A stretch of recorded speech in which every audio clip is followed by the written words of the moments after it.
자, 기후 파트 들어가 보도록 하겠습니다. 우선 여러분들이 기후를 공부하기 전에 기본적으로 알아야 되는 개념을 몇 가지를 잡아 드릴 건데요. 만약에 외국 친구가 우리한테 얘들아, 한국의 기후는 어때? 라고 물어봤을 때 여러분들 어떻게 설명을 할 건가요? 뭐 기온은 여름에는 되게 기온이 높고 겨울에는 기온이 낮아. 그리고 그 중간에 봄과 가을이라고 하는 기온이 어중간한 그런 계절이 있지. 뭐 이렇게 기온을 언급할 수도 있고, 혹은 한 6월 말이나 7월 초에 한국을 방문하는 외국인 친구에게는 꼭 해줘야 되는 조언이 있겠죠. 그치? 작은 우산을 꼭 챙겨오라고 해야 되겠지. 왜냐면 6월 말이나 7월 초에는 장마라는 기간 때문에 우리나라에 굉장히 많은 비가 내려서 뭐 여행하기 좀 힘들 거야, 이런 식으로 강수량에 대한 언급을 할 수도 있고, 그리고 뭐 6, 7, 8월 요때 여행 오는 친구들한테는 태풍이 불 수도 있으니까 조심해 라고 우리나라의 또 바람의 특성에 대한 이야기도 해줄 수가 있고요. 여름엔 되게 습하고 봄이나 겨울에는 되게 건조할 거야, 이렇게 습도에 대한 언급도 할 수가 있습니다. 한 지역의 기후를 구성하고 있는 쌤이 방금 예로 들었던 것들 가운데 뭐 기온이라든지 강수, 바람, 습도 이런 것들을 우리가 기후 요소라고 불러요. 기후를 구성하고 있는 요소라고 해서 한 지역의 기후 특성을 설명하는 필수적인 요소들을 우리가 기온, 강수, 바람 이렇게 세 가지를 묶어서 기온의 3요소라고 말하기도 합니다. 아, 쌤이 이 얘기를 안 하고 갔네. 기후에 대해서 공부를 한다고 실컷 이야기를 했는데 기후와 날씨의 차이는 뭐죠? 기후와 날씨의 차이? 우리가 매일 저녁 뉴스에서 그 캐스터분이 나와가지고 오늘의 날씨는 내일의 일기는 이라고 말할 때 그 날씨라는 것은 단기간, 짧게는 몇 시간, 하루에서 길게는 일주일 정도까지에 해당하는 기상 상태를 이야기를 하죠. 하지만 우리가 지금 공부하는 우리나라의 기후라는 것은 적어도 최근 30년 동안 누적된 통계값을 토대로 해서 우리나라의 기상 상태의 특성을 나타내는 표현이에요. 그러니까 기후라는 것은 장기간에 걸쳐 나타나는 대기의 평균적이고 종합적인 기상 상태다. 이렇게 이해하시면 되겠습니다. 그러니까 뭐 오늘의 기후는 이라는 표현은 틀린 말이 되는 거죠. 기후는 장기간에 해당하는 그런 기상 상태를 얘기하는 거니까요. 자, 그 다음에 두 번째, 이게 중요해요. 기후 요인. 자, 앞에 기후라는 글자는 기후 요소랑 똑같지만 뒤에 오는 글자가 다르죠. 요인. 기후가 다르게 나타나는 원인을 얘기합니다. A 지역과 B 지역의 기후가 다르게 나타난다면 그 이유가 뭐냐는 거죠. 예를 들어서 한번 설명을 해볼까? 자, 지구가 이렇게 있으면, 오랜만에 지구 그리네요. 여기 적도가 있고, 예를 들어서 저위도인 A 지역과 저기 극 가까이에 있는 B 지역이 있다고 쳐보자. 얘네들은 비슷한 경도대에 해당하는 지역인데 A는 기온이 너무 높고 B는 기온이 되게 낮죠. 그럼 얘네 둘이 기후가 다르게 나타나는 이유가 뭐죠? 그렇지. 여기서는 다른 조건이 다 같다고 가정을 했을 때 이 두 지역의 기후 상태가 다르게 나타나는 가장 큰 이유는 바로 위도가 다르기 때문이다. 이렇게 말할 수 있죠. 혹은 이런 경우도 있지 않을까? 자, 우리나라 같은 경우에는 쌤 잠깐 유라시아 대륙을 조금 그려봐야 될 것 같은데 잠깐만.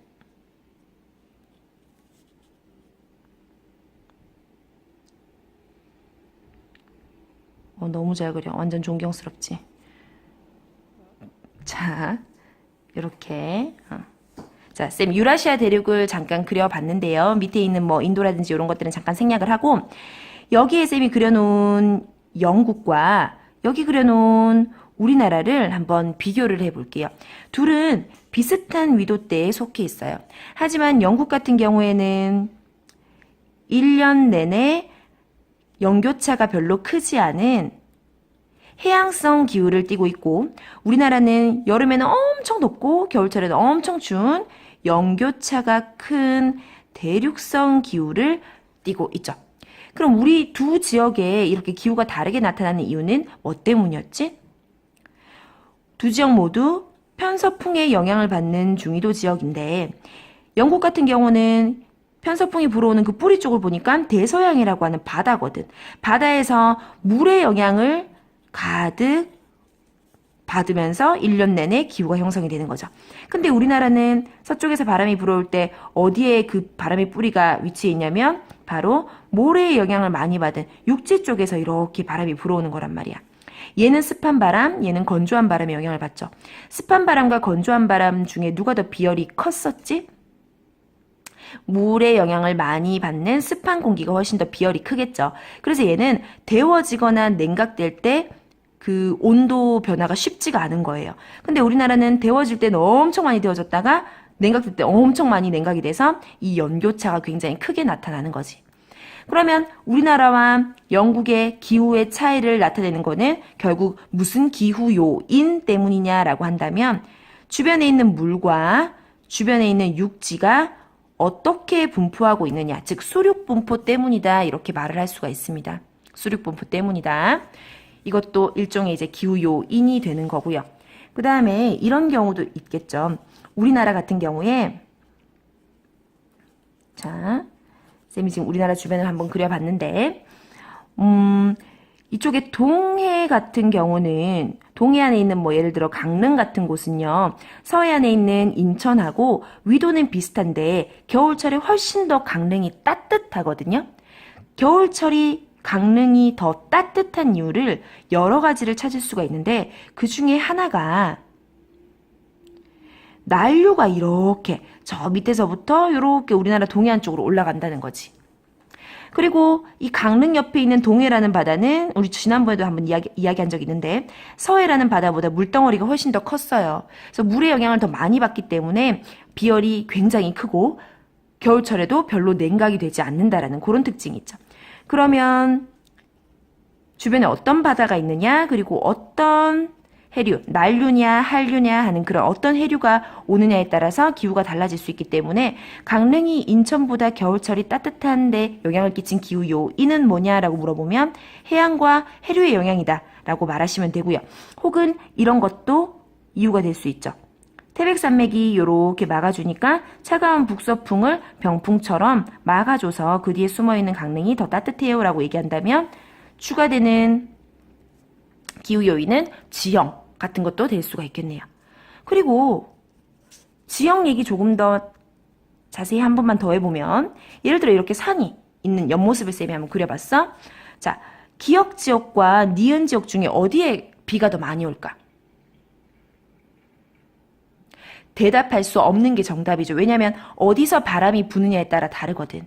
만약에 이쪽에서 바람이 분다면 바람이 이 산을 뚫고 가지 못하니까 이런 식으로 산을 타고 올라가게 되겠죠. 올라갔다가 이렇게 내려가게 될 텐데 올라가면서 고도는 떨어지고 고도가 실수했다. 고도는 높아지고 고도가 높아지면 우리 왜 평지보다 산 정상이 춥잖아. 온도는 떨어지거든요. 온도가 떨어지면 기체, 공기 상태인 기체가 응결해서 물방울 모양으로 이렇게 탱글탱글 물방울이 된단 말이야. 하늘에 물방울들이 이렇게 맺혀가지고 자기들끼리 모여있는 게 우리가 알고 있는 구름이죠. 그러다가 점점점 이 물방울의 크기가 커져서 무거워져서 와다다다 내리는 게 바로 비란 말이지. 그러면 기역과 니은 중에 이쪽에서 바람이 분다면 니은이 비가 더 많이 오고 기역은 비를 여기서 다 뿌렸기 때문에 건조한 공기가 내려갈 거고요. 만약에 반대의 경우라면 이쪽에서 바람이 분다면 공기가 상승하면서 온도가 떨어지고 구름이 만들어지고 비가 내리면서 여기 기역 쪽이 비가 많이 오고 뽀송한 상태로 니은 쪽으로 내려가니까 니은은 강수량이 적을 거예요. 즉 바람이 어디에서 불어오느냐 그리고 지형이 어떻게 생겼느냐에 따라서 강수량의 차이가 있을 수 있다는 거지. 그러면 기역 지역과 니은 지역의 강수량의 차이를 일으키는 건 바로 지형이라는 기후 요인이 되는 거죠. 하나만 더 설명할게요. 해발 고도도 무시할 수 없지. 자, A 지역과 B 지역 중에 어디가 더 춥죠? A가 더 춥겠죠. 해발 고도가 높으니까요. 그래서 이런 경우에는 기후의 차이를 불러일으키는 요인이 뭐다? 고도라는 기후 요인이다. 이렇게 말을 할 수가 있습니다. 기후 요인이라는 건 이런 걸 얘기하는 거예요. 그럼 우리 아까 원래 보던 학습지로 돌아와서 위도에 따라서 두 지역의 기후가 달라질 수도 있고 해발 고도에 따라서 두 지역의 기후가 달라질 수도 있고 수륙 분포에 따라서 달라질 수도 있고 지형이나 해류에 따라서도 두 지역의 기후는 달라질 수 있다. 이렇게 정리하시면 됩니다. 자, 그러면 그 밑에 우리나라의 기후가 가지고 있는 대표적인 특징을 몇 가지만 정리를 해볼게요. 냉온대 기후. 우리나라는 저위도도 아니고 고위도도 아니고 중위도, 중간에 끼어있는 위도대이기 때문에 어중간한 냉온대 기후를 띠고, 그리고 한 계절만 반복되는 게 아니라 뭐 여름도 있고 겨울도 있고 그 사이에는 봄, 가을도 있고 이렇게 사계절이 변화하는 이유는 무슨 요인 때문이다 라고 물어본다면 위도라는 기후 요인 때문이다 라고 말씀하셔야 되겠죠. 두 번째, 같은 위도의 영국처럼 대륙 서안과 달리 계절풍 기후를 띠는 이유는 영국은 1년 내내 편서풍의 영향을 받아서 편서풍 기후라고 하는데 우리나라는 이 편서풍이 오는 길에 너무 대륙을 많이 지나치다 보니까 각종 지형적인 장애물을 만나서 좀 힘이 약화된다 그랬죠. 그 약해진 틈타서 우리나라는 대륙과 해양의 비열차로 인해서 여름철에는 해양에서 바람이 불어오고 겨울철에는 대륙에서 바람이 불어오는 그런 계절풍 기후다라는 건 이미 설명을 드린 바 있고요. 예전에 우리 3월달에 했던 거야. 그럼 이런 계절풍 기후를 보이는 이유는 영국과 달리 수륙 분포의 영향 때문이다라고 정리해 주셔야 되는 거죠. 그리고 세 번째, 영국보다 연교차가 큰 대륙성 기후인 것도 그렇지 수륙 분포의 영향 때문이다라고 말씀하시면 됩니다. 대륙의 동안이냐 서안이냐에 따라서 수륙 분포라는 값이 달라지기 때문이에요. 자, 그럼 우리나라의 기온에 대해서 이야기를 한번 해봅시다. 우리나라 기온 특징 조금 확대를 해볼게요. 자, 왼쪽에 있는 지도는 기온의 연교차 지도고요. 오른쪽에 있는 지도는 그 연교차를 토대로 만들어낸 새로운 개념인 대륙성 기후가 나타나는 정도 적어드릴게요.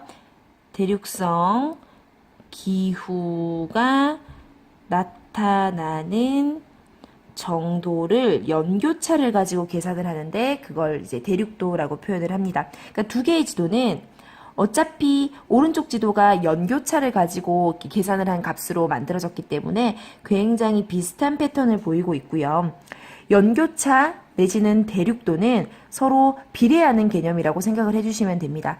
그럼 연교차가 큰 지역은 어디가 있는지 지금부터 쌤이랑 같이 살펴볼 건데 일단 남부지방이 연교차가 큰지 북부지방이 연교차가 큰지 여러분들이 숫자를 직접 읽어주세요. 연교차라는 것이 어떻게 구하는 건지는 알고 계시죠? 최난월 기온에서 최한월 기온을 뺀 값이 바로 연교차였죠. 그러면 예를 들어서 최난월 기온이 25도씨인 어떤 지역과 그 지역의 최한월 기온이 마이너스 3도씨 뭐 이렇게 나타난다면 연교차는 몇 도가 되는 거죠? 그렇죠. 25도씨에서 마이너스 3도씨를 빼줘야 되기 때문에 28도씨 정도의 연교차가 나타난다. 이렇게 계산을 할 수가 있겠네요. 지금 남부지방에 비해서 북부지방으로 갈수록 연교차가 큰 것을 확인할 수가 있습니다. 남부지방은 20몇 대인데 북쪽으로 갈수록 30몇, 뭐 36, 38 이런 식으로 연교차가 점점 커지는 것을 볼 수 있죠. 그리고 비슷한 위도라면 어디가 더 연교차가 큰지를 한번 살펴볼게요. 자, 쌤이 지금 요렇게 선을 하나 그어봤는데 비슷한 위도대죠. 그런데 동쪽에 있는 포항 같은 경우는 선을 따라 읽어보니까 24도라는 숫자가 나타납니다. 포항의 연교차는 24도란 이야기죠. 하지만 바로 옆에 있고 내륙에 있는 대구 같은 경우에는 28도라는 연교차를 보이고 있고요. 저기 서쪽으로 가니까 24도 선과 26도? 요게 28도 선이니까 26도로 여기 표시가 따로 되어 있구나. 26도 정도로 비슷한 위도에서는 동해안이나 서해안에 비해서 내륙일수록 육지 내부일수록 연교차가 크다는 것을 알 수가 있습니다. 그러면 얘들아, 저위도보다 고위도가 연교차가 크고 해안가보다 내륙이 연교차가 큰 이유가 뭘까?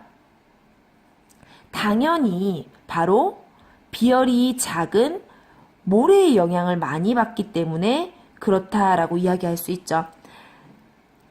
아래쪽은 남부지방 같은 경우에는 우리가 왜 그 동부아시아 큰 지도를 살펴보면 얘들아 우리나라가 이렇게 생겼잖아. 그럼 남쪽 여기는 다 바다란 말이지. 근데 여기는 다 육지란 말이에요. 그러면은 북쪽으로 올라갈수록 우리나라에서 북쪽으로 올라갈수록 육지가 가득한 대륙 쪽으로 향해 있기 때문에 대륙의 영향을 많이 받아서 즉 모래의 영향을 많이 받아서 비열 크기가 작고 비열이 작으니까 여름에는 많이 가열되고 겨울에는 많이 냉각이 돼서 연교차가 크다 이렇게 설명할 수 있죠.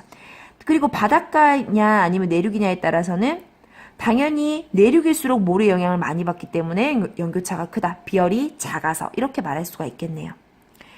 자 그리고 밑에 있는 두 장의 지도를 보시면 하나는 우리나라 겨울철 1월달 최한월 기온 분포도고요.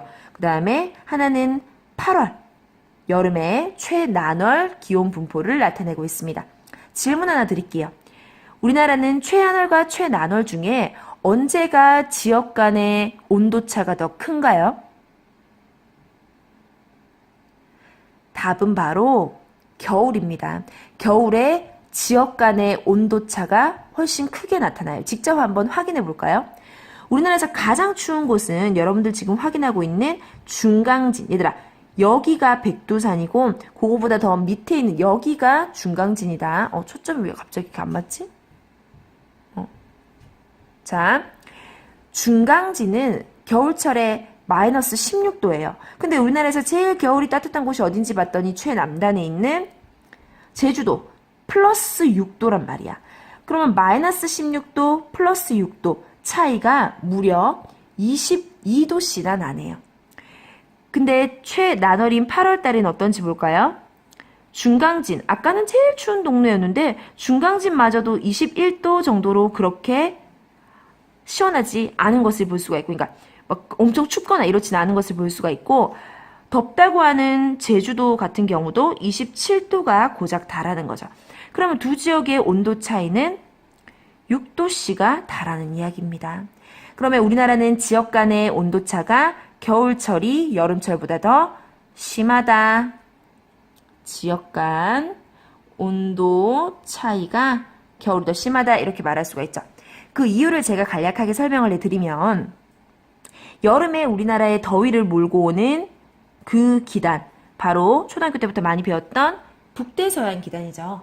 북대서양 기단 뭐라고 한 거니 지금? 잠깐 배가 고파가지고. 북태평양 기단이다 얘들아. 북태평양. 우리나라의 여기 위치하는 애가 바로 북태평양이죠. 북태평양 기단이 우리나라에 최대로 영향을 떨칠 때는 이렇게 약간 오바붙어서 한 만주 정도까지도 북태평양 기단이 영향을 끼치거든요. 그래서 우리나라 전역이 이 고온하고 다습한 북태평양 기단에 영향을 받기 때문에 물론 위도에 따라 해발 고도에 따라 조금씩의 차이가 있기는 하지만 크게 뭐 다 그 영향 안에 들어가니까 얘도 덥고 얘도 덥고 얘도 덥고 얘도 덥고 얘도 다 덥다는 거죠. 전체적으로 이 북태평양 기단 하에 놓여 있기 때문에요. 그런데 똑같이 겨울철의 상황을 한번 설명을 해 볼게요. 자, 겨울철에는 우리나라에 영향을 끼치는 기단이 누구죠? 시베리아 기단이죠. 근데 이 시베리아 기단은 성질은 아주 고약한데 북태평양 기단보다 크기가 더 크진 않대. 그래서 얘가 최대로 우리나라에 이렇게 영향을 끼칠 때가 요렇게 우리나라 한 서울 있는 정도까지, 요 정도까지 우리나라에 직접적인 영향을 끼친다고 해요.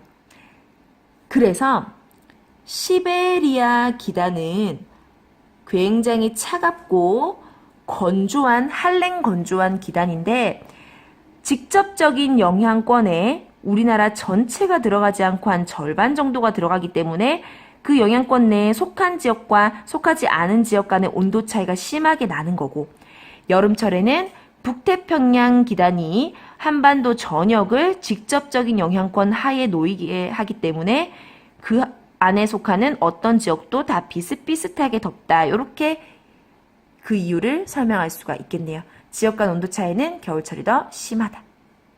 자, 그리고 이 제주도 같은 경우에 플러스 6도씩이나 된다라는 거, 최하늘의 영상 6도씩이나 된다는 거, 요거는 좀 외워주시고요. 우리나라에서 제일 추운 곳은 바로 극도로 차가운 지역이다라고 해서 우리가 극한지라고 부르는 지역이 어디냐면 중강진이라고 하는, 위치가 여기다 얘들아, 헷갈리지 마세요. 중강진이라고 하는 동네다. 이렇게 꼭 학습해 둘게요.